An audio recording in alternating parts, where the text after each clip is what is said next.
Hello friends, कैसे हैं आप सभी। मैं अक्टूबर के फर्स्ट वीक का करंट अफेयर लेकर आपके सामने उपस्थित हूँ, जो 2 अक्टूबर से 7 अक्टूबर का करंट अफेयर का एक रिवीजन सीरीज है।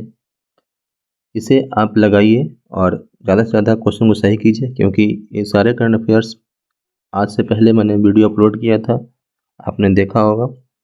तो इस वीडियो को देखिए और ज़्यादा से ज़्यादा क्वेश्चन को सही कीजिए। चलिए शुरू करते हैं। फर्स्ट क्वेश्चन कह रहा है कि 19वें एशियाई खेलों में गोल्फ में रजत पदक जीतने वाली पहली भारतीय महिला गोल्फर कौन बनी है?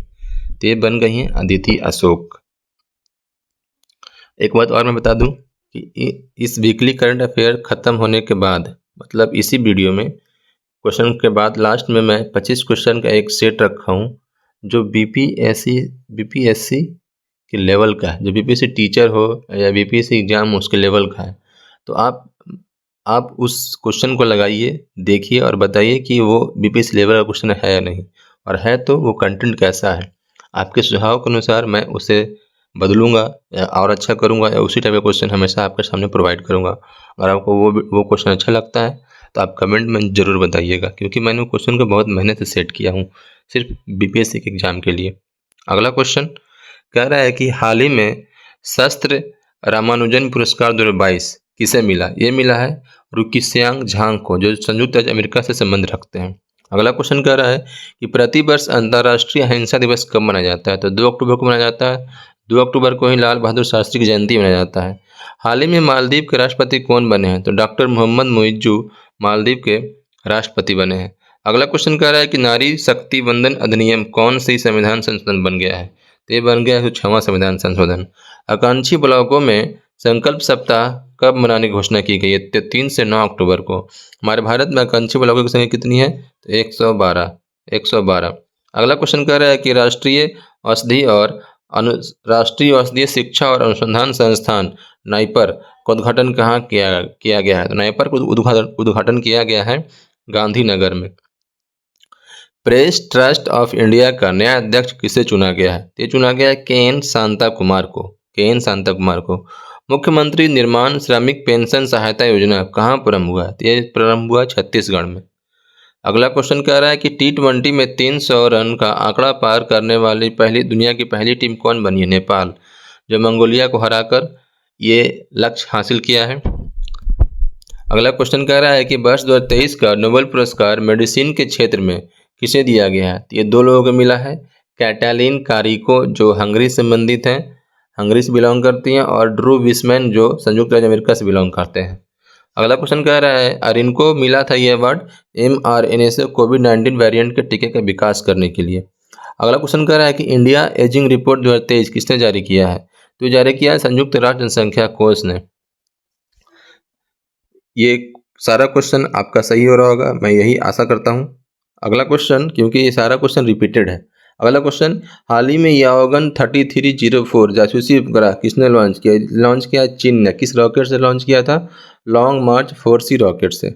अगला क्वेश्चन कह रहा है कि हाल ही में ICC, BCCI और यूनिसेफ ने CRRIO04 गुड पहल कहाँ लॉन्च किया? तो ये लॉन्च किया है गुजरात में। अगला क्वेश्चन कह रहा है कि अंतर्राष्ट्रीय कॉफी दिवस कब मनाया जाता है? तो 1 अक्टूबर को अंतर्राष्ट्रीय कॉफी दिवस मनाया जाता है। नेक्स्ट क्वेश्चन कह रहा है कि प्रधानमंत्री नरेंद्र मोदी ने मेहसाना भटिंडा गुरदासपुर गैस पाइपलाइन का शुभारंभ कहाँ किया? तो ये किया राजस्थान में।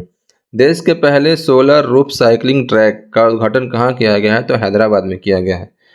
थिरके स्कूलिल अभियान की शुरुआत कहाँ की गई है? तो इसका शुरुआत की गई है केरल में थिरके स्कूलिल अभियान की शुरुआत की गई है।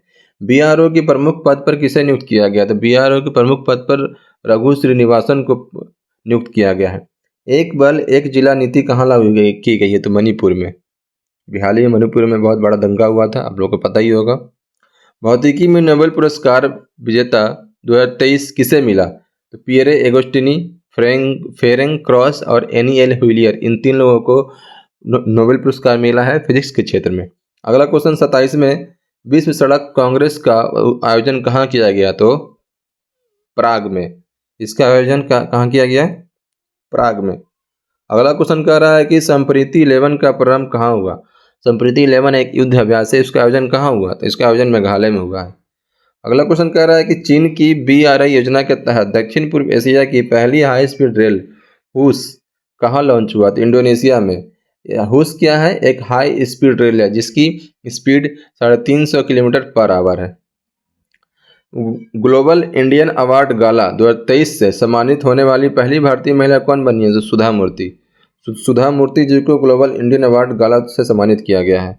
अगला क्वेश्चन कह रहा है कि 19वें एशियाई खेलों में 5000 मीटर की दौड़ में स्वर्ण पदक किसने जीता है? तो जीता है पारुल चौधरी ने। KVIC ने खादी इंडिया आउटलेट का उद्घाटन किस IIT में किया है? तो ये किया है IIT दिल्ली में। भारतीय नौसेना का नवाचार और स्वदेशीकरण सेमिनार स्वावलंबन 2.0 कहाँ प्रारंभ हुआ है? प्रारंभ हुआ है नई दिल्ली में। नौसेना का उप प्रमुख पद पर किसे नियुक्त किया गया? तो तरुण सोबती को। सैफ अंडर-19 चैंपियनशिप का आयोजन कहाँ हुआ? तो यह आयोजन हुआ है नेपाल में। इसका विजेता भारत रहा। भारत ने पाकिस्तान को हराकर सैफ अंडर-19 चैंपियनशिप का अवार्ड जीता है। अगला क्वेश्चन कह रहा है कि WHO द्वारा अनुशंसित मलेरिया वैक्सीन R21 या मैट्रिक्स एम, मलेरिया वैक्सीन का नाम क्या है? R21 या मैट्रिक्स एम का निर्माता कौन है? तो ऑक्सफोर्ड यूनिवर्सिटी और सीरम इंस्टीट्यूट, ये दोनों मिलकर मलेरिया वैक्सीन R21 का निर्माण किया है। WHO को स्थापना कब हुआ था? WHO का स्थापना 7 अप्रैल 1948 को हुआ था और इसका मुख्यालय जिनेवा में है। ICC ने पुरुष क्रिकेट विश्व कप 2023 के लिए वैश्विक राजदूत किसे नामित किया है? तो सचिन तेंदुलकर को नामित किया है। अगला क्वेश्चन कह रहा है कि वर्ष 2023 का रसायन विज्ञान में नोबेल पुरस्कार किसे मिला? एलेक्सी एकिमोव, मोंगी जी बेवेंडी और लुइस ई ब्रूस, इन 3 लोगों को केमिस्ट्री क्षेत्र में नोबेल पुरस्कार मिला है। किस लिए मिला है? तो क्वांटम डॉट्स के लिए मिला है, क्वांटम डॉट्स के खोज के लिए। NIIF और जीका द्वारा लॉन्च भारत जापान कोष की अधिकृत पूंजी कितनी है? तो $60 करोड़ है, $60 करोड़। 49% पूंजी भारत देगा और 51% पूंजी जापान देगा। अपशिष्ट जल उपचार के लिए मिमेटिक इंजाइम का विकास किसने किया है? तो IISc बेंगलुरु ने किया है। विश्व अंतरिक्ष सप्ताह कब मनाया जाता है? 4 से 10 अक्टूबर को मनाया जाता है। क्यों मनाया जाता है? क्योंकि 4 अक्टूबर 1957 को विश्व का पहला उपग्रह स्पुतनिक फर्स्ट रूस के द्वारा लॉन्च किया गया था। इसीलिए 4 अक्टूबर से विश्व अंतरिक्ष सप्ताह मनाया जाता है। इस साल का विश्व अंतरिक्ष सप्ताह का थीम क्या था? Space and entrepreneur. और राष्ट्रीय अंतरिक्ष दिवस कब मनाया जाता है? तो 23 अगस्त को राष्ट्रीय अंतरिक्ष दिवस मनाया जाता है, 23 अगस्त को। ये बात पे ध्यान रखिएगा। प्रोजेक्ट उद्धव का संबंध किससे है? तो भारतीय सेना से है, इंडियन आर्मी। 19वें एशियाई खेलों में तीरंदाजी स्पर्धा में पहली बार स्वर्ण पदक किसने जीता है? ये जीती हैं ज्योति सुरेखा और ओजस देवताले। ज्योति सुरेखा और ओजस देवताले ने जीता है। और भाला फेंक में स्वर्ण पदक किसने जीता है? तो नीरज चोपड़ा और अन्नू रानी। विश्व शिक्षक दिवस मनाया जाता है 5 अक्टूबर को। इस साल का थीम क्या था? शिक्षा के लिए शिक्षकों की जरूरत है। अगला क्वेश्चन, GI टैग प्राप्त बसोहली पश्मीना क्राफ्ट का संबंध किससे है? तो जम्मू कश्मीर से है।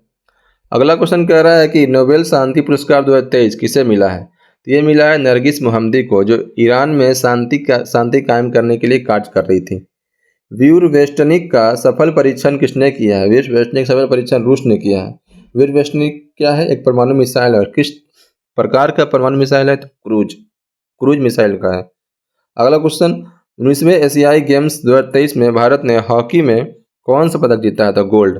भारत ने जापान को हराकर 19वें एशियाई खेल में गोल्ड पदक जीता है। दिव्यांगजनों के लिए देश के पहले हाईटेक खेल प्रशिक्षण केंद्र का उद्घाटन कहाँ किया गया? तो मध्य प्रदेश के शहर ग्वालियर में। राजस्थान सरकार ने कौन से नए जिलों की घोषणा की है? तो मालपुरा, सुजानगढ़ और कुचामन सिटी, इन 3 जिलों की घोषणा की है। रिजर्व बैंक की मौद्रिक नीति समिति ने रेपो दर कितना निर्धारित किया था? 6.5%। और बैंक रेट कितना है? तो 6.75%। और रिवर्स रेपो रेट कितना है? तो 3.35%। एक बात और ध्यान रखना है कि बैंक रेट से कम होता है रेपो रेट और रेपो रेट से कम होता है रिवर्स रेपो रेट। ये सीक्वेंस एग्जाम में कभी कभी पूछ देता है, तो इसलिए इस बात को हमेशा ध्यान रखिएगा। उल्टा ही पूछ सकता है कि रिवर्स रेपो रेट से ज़्यादा होता है रिवर्स रेपो रेट और रेपो रेट से ज़्यादा होगा बैंक रेट। अगला क्वेश्चन कह रहा है कि पनीर चुरपी को GI टैग मिला है, ये किस राज्य से संबंधित है? तो अरुणाचल प्रदेश से संबंधित है। अरुणाचल प्रदेश में एक जानवर पाया जाता है जिसका नाम है याक। ये पनीर याक नामक जानवर का ही है जिसका नाम पनीर चुरपी है, जिसे GI टैग मिला है। दूरसंचार दिग्गज नोकिया ने 6G लैब का उद्घाटन कहाँ किया है? तो बेंगलुरु में। अगला क्वेश्चन, मुख्यमंत्री सुखाश्रय योजना कहाँ प्रारंभ हुआ है? तो हिमाचल प्रदेश में। यह अनाथ, दिव्यांग और बुजुर्ग एवं निराश्रय महिला के लिए उनके लिए यह योजना शुरू किया गया है। इन्हीं चारों को इस योजना के तहत लाभ मिलेगा। अगला क्वेश्चन कह रहा है कि हाल ही में लॉन्च जेल उद्योग का ब्रांड मुक्ति का संबंध किससे है? इसका संबंध है बिहार से। अगला क्वेश्चन यही सेट है जो मैंने आपके लिए बनाया है। आप इस सेट को देख के बताइएगा कि सेट का लेवल क्या है। ठीक है। क्वेश्चन कह रहा है कि जल शक्ति मंत्रालय द्वारा कराया गया पहला जल स्रोत गणना रिपोर्ट के बारे में कौन सा कथन गलत है? तो इस क्वेश्चन में एक क्वेश्चन और छुपा हुआ है। पूछ दिया कि जल शक्ति मंत्रालय द्वारा कराया गया जल स्रोत गणना रिपोर्ट कौन सा संस्करण है? इसका पहला संस्करण है, फर्स्ट एडिशन है। अब क्वेश्चन कह रहा है कि ऊपर कर लें। क्वेश्चन कह रहा है कि ग्रामीण क्षेत्र में 2.9% तथा शहरी क्षेत्रों में 97.1% जल स्रोतों की संख्या है। ठीक है। अगला ऑप्शन है कि वार्षिक जल स्रोत वाले राज्य सिक्किम है। ठीक है। 22% जल स्रोत कृत्रिम एवं 78% जल स्रोत प्राकृतिक। जल संरक्षण योजनाओं में अग्रणी राज्य बिहार है। ऑप्शन नंबर ई, इनमें से कोई नहीं एक से अधिक। आपको बताना है कि इन पांचों ऑप्शन में से कौन सा ऑप्शन गलत है। मैं सारे क्वेश्चन को डिस्क्राइब कर देता हूँ। पहला क्वेश्चन कह रहा है ग्रामीण क्षेत्रों में 2.9%, नहीं, गलत है। ग्रामीण क्षेत्रों में, फिर से, क्वेश्चन गलत है। ग्रामीण क्षेत्रों में 97.1% जल स्रोतों की संख्या है और शहरी क्षेत्रों में 2.9%। कैसे हो जा रहा है? 2.9%, इसलिए ऑप्शन ए गलत हो जाएगा। समझ गए? ऑप्शन नंबर बी भी गलत है क्योंकि सर्वाधिक जल स्रोत वाले राज्य सिक्किम नहीं है, पश्चिम बंगाल है। पश्चिम बंगाल, उसके बाद यूपी है, उसके बाद आंध्र प्रदेश है, उसके बाद उड़ीसा है, उसके बाद असम है। ये 5 राज्यों की सीक्वेंस है, आप भी ध्यान रखिएगा। वेस्ट बंगाल, उत्तर प्रदेश, आंध्र प्रदेश, उड़ीसा और असम। थर्ड नंबर ऑप्शन कह रहा है कि 22% जल स्रोत कृत्रिम, नहीं, ये भी गलत है क्योंकि 22% जल स्रोत जो है प्राकृतिक है और 78% जल स्रोत है जो कि ये है। अगला ऑप्शन कह रहा है कि जल संरक्षण योजना में अग्रणी राज्य बिहार है, नहीं, जल संरक्षण योजना में अग्रणी राज्य महाराष्ट्र है। इसलिए इस क्वेश्चन का राइट आंसर हो जाएगा ऑप्शन नंबर ई, इनमें से अधिक, एक से अधिक। कौन सा क्वेश्चन गलत है? इनमें से एक से अधिक। अगला क्वेश्चन कह रहा है कि राज्य खाद्य सुरक्षा सूचकांक के बारे में कौन सा कथन सत्य है? सत्य पूछ रहा है। तो ऑप्शन नंबर ए है, FSSAI संस्था द्वारा जारी 5वां संस्करण है। बिल्कुल सही है।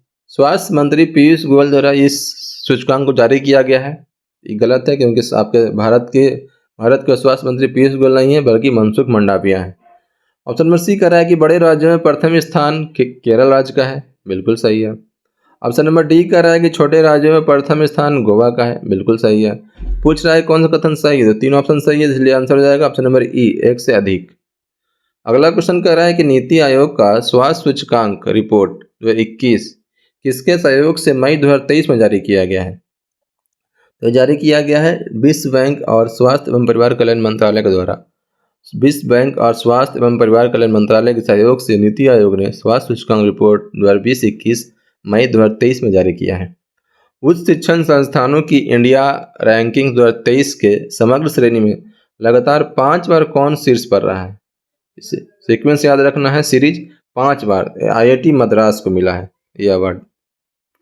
अगला क्वेश्चन कह रहा है कि इंटरनेट इन इंडिया रिपोर्ट के अनुसार भारत की कितनी प्रतिशत आबादी सक्रिय इंटरनेट यूजर है? तो 52%। Option number A right answer हो जाएगा। G20 की पहली एवं अंतिम बैठक का आयोजन कहाँ हुआ? यह हुआ मध्य प्रदेश खजुराहो में। अगला क्वेश्चन कह रहा है कि 19वें एशियाई खेलों में भाला फेंक स्पर्धा में स्वर्ण पदक किससे मिला है? तो अनु रानी और नीरज चोपड़ा को मिला है। इनमें से एक से अधिक। पूछ रहा है कि हुस क्या है? हुस एक हाई स्पीड रेल है जो चीन के BRI प्रोजेक्ट के तहत इंडोनेशिया में इसे चालू किया गया है। इसका उद्घाटन इंडोनेशिया में किया गया है जिसका हाई स्पीड है 350 किलोमीटर पर आवर। अगला क्वेश्चन कह रहा है कि भौतिकी का नोबेल पुरस्कार 2023 किसे मिला? तो यह मिला है पियरे एगोस्टिनी, फेरेंग क्रॉस और एनी एल हुइलियर को। अगला क्वेश्चन कह रहा है कि मिशन निसार किसकी संयुक्त परियोजना है? तो यह परियोजना है नासा और इसरो का, इसमें से एक से अधिक। मिशन गगनयान का कौन सा चरण पहला चालक दल युक्त होगा? यह होगा गगनयान 3। मैं दावे के साथ कह सकता हूँ कि ये क्वेश्चन आपका अधिकतर लोगों का एक गलत होना होगा, क्योंकि ये क्वेश्चन बिल्कुल ही नए तरीके से मैंने इसको सेट किया हूँ। अगला क्वेश्चन कह रहा है कि मर्सर द्वारा जारी कॉस्ट लिविंग रिपोर्ट में भारत का सबसे महंगा शहर कौन है? तो ऑप्शन इसका है नई दिल्ली, बेंगलुरु और चंडीगढ़ और मुंबई। बताइए इसमें सबसे कॉस्ट ऑफ लिविंग रिपोर्ट में भारत का सबसे महंगा शहर कौन सा है? बताइए। सबसे महंगा शहर इसका है मुंबई। अगला क्वेश्चन कह रहा है कि G20 में वर्तमान में कितने संघ शामिल हैं? वर्तमान में 2 संघ शामिल हैं। अभी एक अफ्रीकी संघ शामिल हुआ है और एक पहले से यूरोपीय संघ शामिल था। अगला क्वेश्चन कह रहा है कि चैट जीपीटी का पूर्ण रूप क्या है? तो चैट जीपीटी का पूर्ण रूप है generative pre train transformation. Generative pre train transformation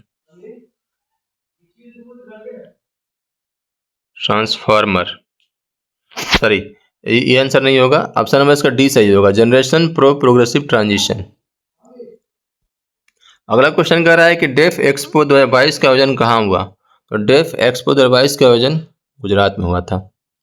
अगला क्वेश्चन कह रहा है कि आईसीसी वर्ल्ड कप 2023 का थीम गीत क्या है? तो दिल जश्न बोले। इसका गीतकार कौन है? प्रीतम। और एक्टर कौन है? रणवीर सिंह।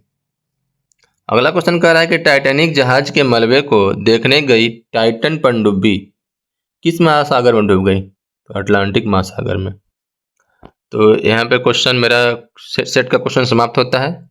और इस सेट का क्वेश्चन आपको कैसा लगा आप ज़रूर बताइएगा। और वीडियो अगर आपको पसंद आया हो इसको ज़्यादा से ज़्यादा शेयर कीजिए, लाइक कीजिए, चैनल को सब्सक्राइब कीजिए। जल्दी से 50 सब्सक्राइबर कर दीजिए, क्योंकि मुझे लाइव क्लास लेना है। आपका वीडियो देखने के लिए आपका धन्यवाद। Thank you.